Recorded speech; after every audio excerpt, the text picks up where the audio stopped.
विधानसभा के चुनाव हेतु 17 नवंबर को मतदान हुए और 3 दिसंबर को परिणाम सामने आए, जिसमें प्रदेश में भाजपा को प्रचंड बहुमत तो मिला, लेकिन सरदारपुर विधानसभा में एक बार फिर भाजपा को हार का सामना करना पड़ा।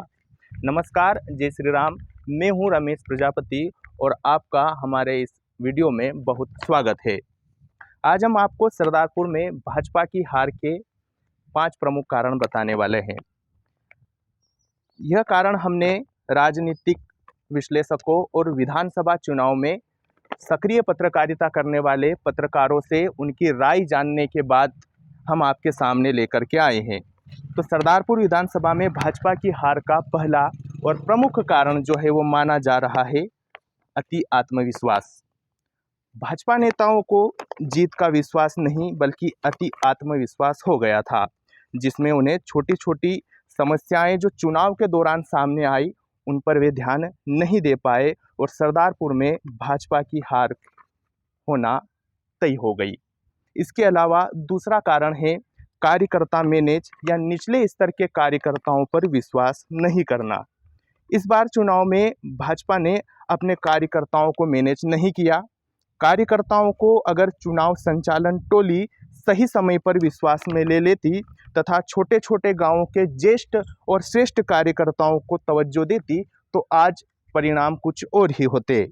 साथ ही अपनी वर्किंग टीम पर विश्वास ना करना और संगठन व कार्यकर्ताओं पर अविश्वास भी हार का कारण रहा है। जिन कार्यकर्ताओं को संगठन ने जिम्मेदारियां दी थी उन पर भी विश्वास न करना भी इस चुनाव में भाजपा की हार का कारण माना जा रहा है। और तीसरा कारण अब जो है वो है भीतरघात।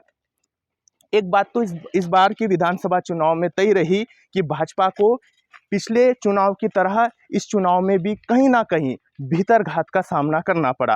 हालांकि ये बात अलग है कि इस बार भाजपा में जो भीतरघात हुई है वह खुलकर सामने नहीं आई। भाजपा की सरदारपुर विधानसभा में हार का जो चौथा कारण है वह है टिकट देरी से तय करना और व्यक्तिगत पेट। भाजपा ने चुनाव की आचार संहिता से पहले सरदारपुर विधानसभा सीट को जीती हुई सीट मानकर चल रही थी। यहाँ तक कि कई राजनीतिक विश्लेषक भी यह मान रहे थे कि इस बार जो सरदारपुर विधानसभा की जो सीट है वो भाजपा एक तरफा जीतने वाली है। लेकिन भाजपा ने यहाँ टिकट वितरण में बहुत देरी कर दी। कहीं ना कहीं प्रत्याशी चयन में भाजपा की तरफ से देरी करना भी हार का कारण रहा है। अगर भाजपा यहाँ चुनाव से 1 महीने पहले ही प्रत्याशी तय कर देती तो परिणाम अलग ही होते। इसके अलावा संगठन ने जिन लोगों को जमीनी स्तर पर सर्वे करने की जिम्मेदारी दी थी वे भी जमीन को नहीं भाप पाए। संगठन को गलत सर्वे रिपोर्ट दी गई जो भाजपा की हार का कारण माना जा रहा है। इसके अलावा इस चुनाव में भाजपा की हार का एक कारण व्यक्तिगत पेड़ भी सामने आई है।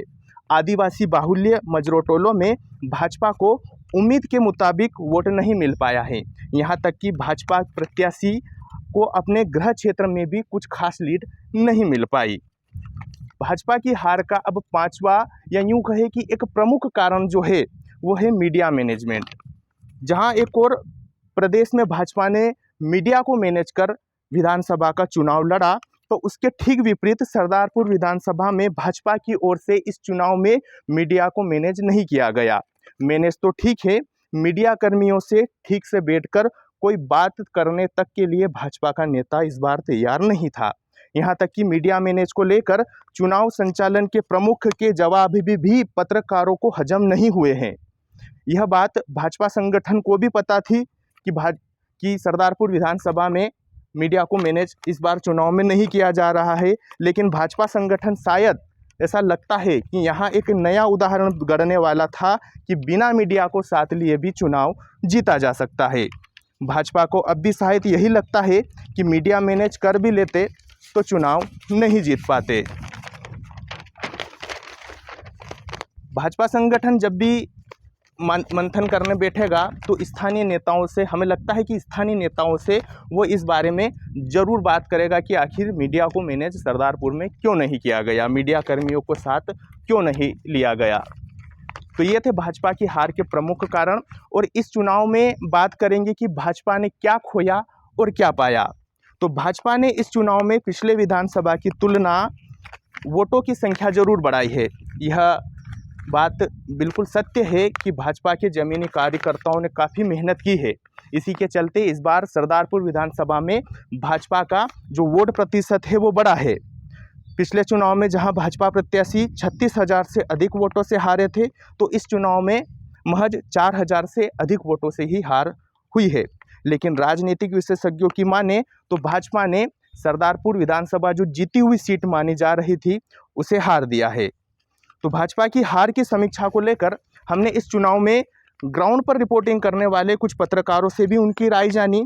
तो उनका क्या कहना है यह हम आपको बताएंगे। विगत 30 वर्षों से सक्रिय पत्रकारिता करने वाले सरदारपुर के वरिष्ठ पत्रकार मोहनलाल यादव से चर्चा की, तो उनका कहना है कि भाजपा के कार्यकर्ताओं की प्रत्याशी को लेकर नाराजगी और विगत 5 वर्ष तक प्रत्याशी का सक्रिय ना रहना या जमीनी कार्यकर्ताओं से मेल मिलाप नहीं रखना भी सरदारपुर में भाजपा की हार का कारण हो सकता है। सरदारपुर तहसील के एक सांध्य दैनिक अखबार के ब्यूरो हैं पत्रकार आरिफ शेख। वे बताते हैं कि लाडली बहना योजना के बाद भी सरदारपुर में भाजपा की हार सोचने पर मजबूर करती है। प्रत्याशी चयन से लेकर मतदान तक भाजपा में कई कमजोरियां सामने आई, लेकिन उसे समय पर दूर नहीं किया गया, जिसका खामियाजा हार के तौर पर सामने आया है। वैसे जमीनी कार्यकर्ताओं ने बूथ स्तर पर मेहनत बहुत ज़्यादा की, जिसका नतीजा इस बार मुकाबला एक तरफा ना होकर कांटे का रहा है, यानी अंतिम समय में परिणाम सामने आए थे। सरदारपुर विधानसभा के सक्रिय पत्रकार और इस चुनाव में ग्राउंड पर रिपोर्टिंग करने वाले शैलेंद्र पवार बताते हैं कि मीडिया के सहयोग के बिना चुनाव नहीं जीते जाते हैं, लेकिन भाजपा ने इस बार अति आत्मविश्वास के कारण चुनाव में मीडिया को अपना सहयोगी नहीं माना और ना ही क्षेत्रीय पत्रकारों को विश्वास में लिया गया और उनका मार्गदर्शन भी नहीं लिया गया, जिससे भाजपा जमीनी मूड को भाप नहीं पाई और उसे हार का सामना करना पड़ा। देश के बड़े अखबार के सक्रिय पत्रकार हैं सुनील बाफना राजगढ़ के।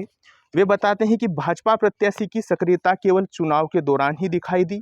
इसके विपरीत कांग्रेस प्रत्याशी की शहरों से लेकर गांवों के मजरे टोलों तक सक्रियता रही। सरदारपुर विधानसभा में भाजपा की हार का यह एक बड़ा कारण हो सकता है।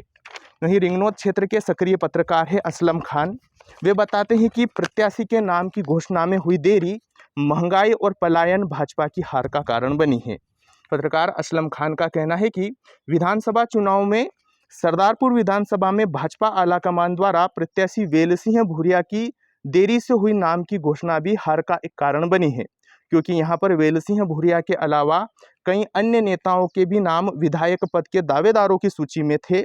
अंतिम समय में वेलसिंह भूरिया को टिकट देने से उन्हें जनसंपर्क के लिए कम समय मिल पाया। साथ ही किसान सम्मान निधि लाडली बहना योजना से भाजपा को फायदा तो मिला, लेकिन महंगाई और तहसील की प्रमुख समस्या पलायन पर ग्रामीण क्षेत्र में कांग्रेस को बहुमत मिलने से ही भाजपा की हार हुई है।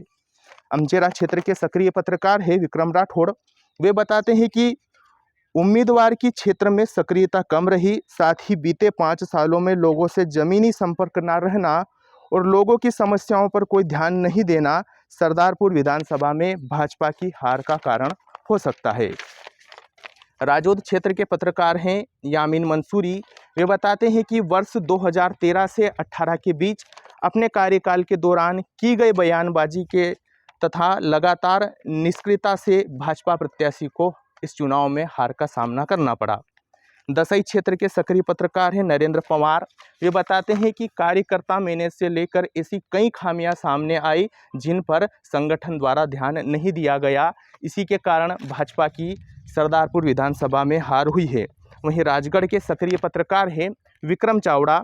वे बताते हैं कि लाडली बहना के वोट तो भाजपा को मिले, लेकिन प्रत्याशी का चयन बेहतर नहीं होने से भाजपा में नाराजगी दिखी और वो वोट कांग्रेस में परिवर्तित हो गया। यह भी सरदारपुर विधानसभा में भाजपा की हार का कारण हो सकता है। तो राजनीतिक विशेषज्ञों और ज़मीन पर काम करने वाले पत्रकारों से उनकी राय जानने के बाद हमने सरदारपुर विधानसभा में भाजपा की हार की समीक्षा की है और उसके कुछ प्रमुख 5 कारण हैं वे आपके सामने लेकर के हम आए हैं। इसके अलावा पार्टी संगठन जब भी हार की समीक्षा करने बैठेगा तो हार के कारण कुछ और भी निकल कर सामने आ सकता है। आप इस वीडियो के अंत तक बने रहे, आपका बेहद धन्यवाद। मुलाकात होती है अगले वीडियो में, तब तक आप अपना बेहद ख्याल रखिएगा।